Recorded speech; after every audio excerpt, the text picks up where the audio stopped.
probably target number one, but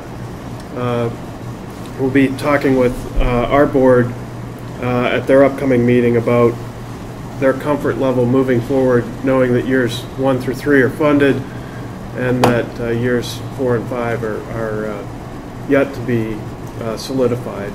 I would hope that we can move forward and within a reasonable time frame, within the next year of starting, we'd be able to identify those future years of funding. So the scope of work will be geared around getting people out of their single occupant vehicles on Spalding Turnpike to get to and from work primarily, or educational opportunities. So, and that's travel internal within the region, into the region, and through the region or out of the region. We certainly have a lot of folks that travel south of our border that originate in the region or travel through the region. So.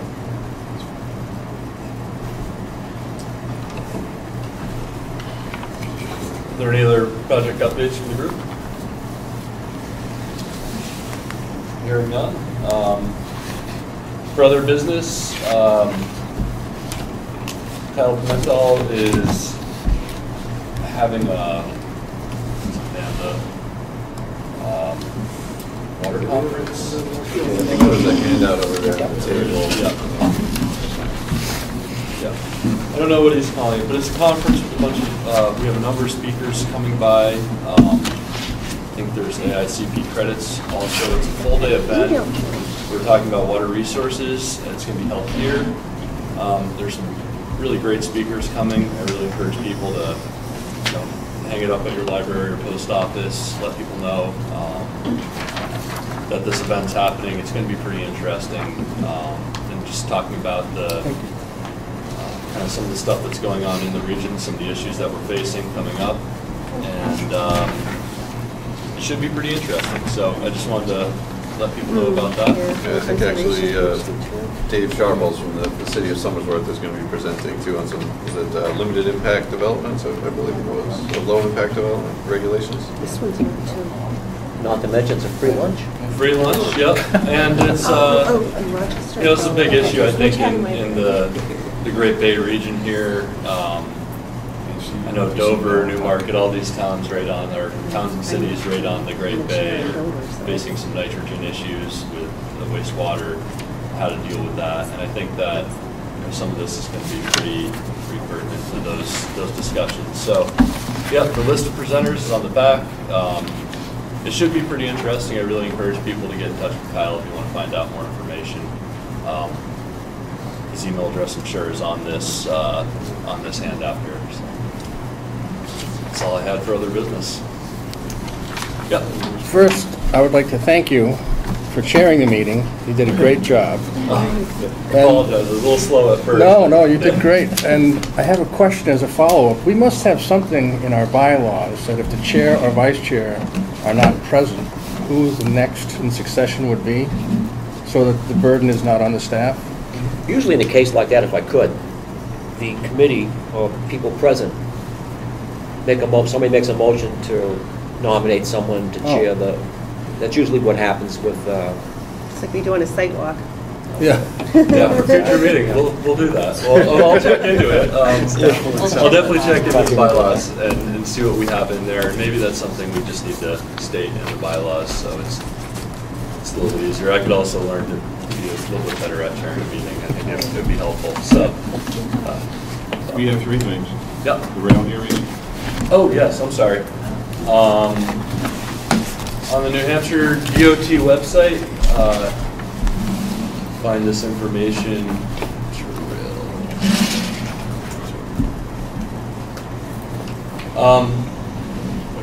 So I guess last summer and last spring we had talked about the update to the New Hampshire rail plan.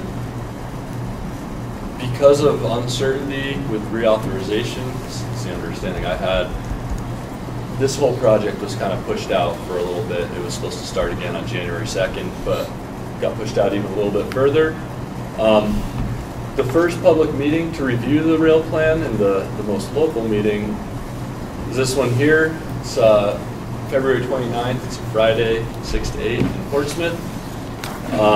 There are two others, one's in Nashua, one's in Berlin. Can't imagine many people are going to be driving to Berlin for this meeting, but this is interesting stuff. New Hampshire traditionally hasn't been a huge supporter of rail in the state.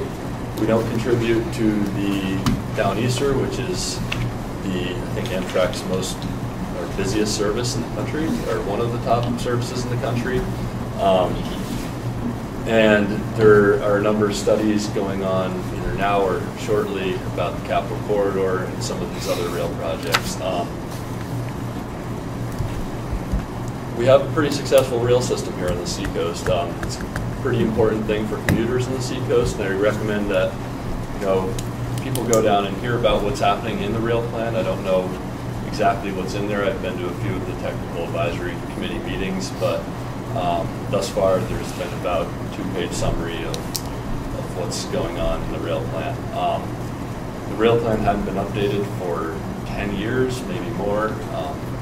So it only gets updated about every 10 years from my understanding. So this is pretty important stuff. And it should be pretty interesting also to see where New Hampshire's looking to go in the future and have your voice heard about your feelings on rail in the state. Let me add a little bit to that. Obviously, it's an area I'm involved in. Number one, just so, in terms of general information, talking about the Capital Corridor first, to try and put this in perspective for people who aren't involved in transportation per se, you should be aware that the people who are most anxious to see rail at the Capital Corridor is Manchester Airport. And I will tell you that I personally have spoken to 3 different people coming back here. I have spoken to 3 different commercial groups who have some interest in bringing containers in. They need to get them out of the port by rail west to Albany. So rail is not a small issue. It's a big issue. Yeah, I agree. The overview is also of the development of the state rail plan. This is the latest I've seen. This was from September of last year. It was the last meeting. This is the handout. It kind of just goes over what's happening at the rail, or what they have so far for the rail plan. It's just The link at the previous page. Yep. This is. Oh yeah, the updates. So this is the most recent we've had so far. So feel free to take a look around on the website. Not a ton of information. I'm sure that the meeting will have a lot more information. It should be pretty interesting. It's pretty important. You have more comments also? Yeah. Two separate issues about that one. The emergency response guide is distributed for free by DOT every time it's published. It's published every 4 years. 2004, 2008, 2012 is coming up pretty quickly here. I have been invited to share a presentation at the Maine Emergency Management Conference, April 23rd and 24th. Doc Pimsa, their outreach coordinator, has told me I am welcome to join him in making a presentation on the new ERG. I will make the offer to the individual cities and or the Planning Commission. That's why I was asking you earlier, Marilyn. So after mid-April, I should have that presentation available, and if anybody would like that, I would like to see the Planning Commission sponsor a couple of evening classes. I do that in Jefferson County, West Virginia as well, because I'm still involved with their emergency management, health and security. So that was number one. The new guides should be out. My guess is it will be April, May timeframe before they're physically out of print and available. So if anybody is interested in receiving that update and the training, I typically do a 3-hour class with a test. And just let everybody know, I'm hoping actually we'll decide to sponsor that a couple of times, and that could be any time. Separate issue. There is something called IDEA money from Transportation Research Board. I just discovered this. I'm now speaking in my role from Boston University Healthcare Emergency Management Program. We will be looking for partners to develop an application to do exercises on reception planning. I'm sure all of you are aware that we have a Seacoast evacuation plan. and we're working, and we have a Seabrook evacuation plan. They're two separate plans. Rochester and Manchester are reception sites. I don't believe there is any other community in the county that's a reception site. But Rochester is a reception site, and if they're moving that quantity of people, they're going to be moving through some of the other cities. I am looking for partners who want to work with me to develop a request for grant money or research money so we can actually do first the tabletop and then a real-world reception exercise. Anybody who's interested, please contact me separately. That could be Planning Commission and the city. That could be the DOT. I'll be working eventually with Chris Pope. I mean, I know who I'll be working with at the state level. Because I believe he has phase 2 or phase 3 money from the Seacoast evacuation planning. That might also apply. I just want to make because this literally came up in the last 10 days. So it's brand new to me, and I haven't been able to work on it, but we are going to see either a large volume of people moving through the area or ending up in the area. And RAD might be interested also because we see some real issues in all those people who don't have cars. How are we getting them out of the Seacoast? So there's some real challenges, and it's not necessarily every community that's represented here, but it's a number of us. So, thank you. And I think they have the idea of grants. They have a number of different types of grants too. I think a lot of it is pilot designs. I heard somewhere about people who are making composite bridges, and I think that's the type of thing that these grants are for, is to try out a plastic composite bridge, made out of recycled materials. I guess they last longer. They have all the same benefits as a metal bridge. They just made out of recycled things, cost less, and they last longer. So interesting stuff coming out of these programs here, and it's funding. So folks are interested, be happy to work with them on these projects. Each one of our towns has an emergency management director. Did you think of issuing a paper to join that? Because I think that would be up there. My problem is I would not ordinarily have access to all of that. I can certainly make it available, and it can come out, as far as I'm concerned, it can come out. It doesn't have to involve me in my position per se.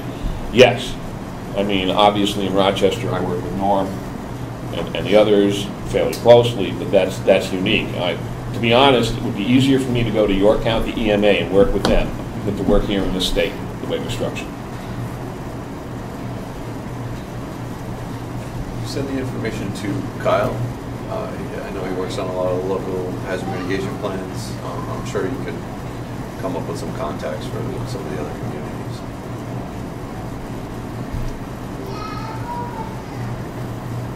All right. Sounds like there's no other business. Make a motion to adjourn. Yeah. Second. Second. All right. For adjourning. All right. Adjourn. Thank you.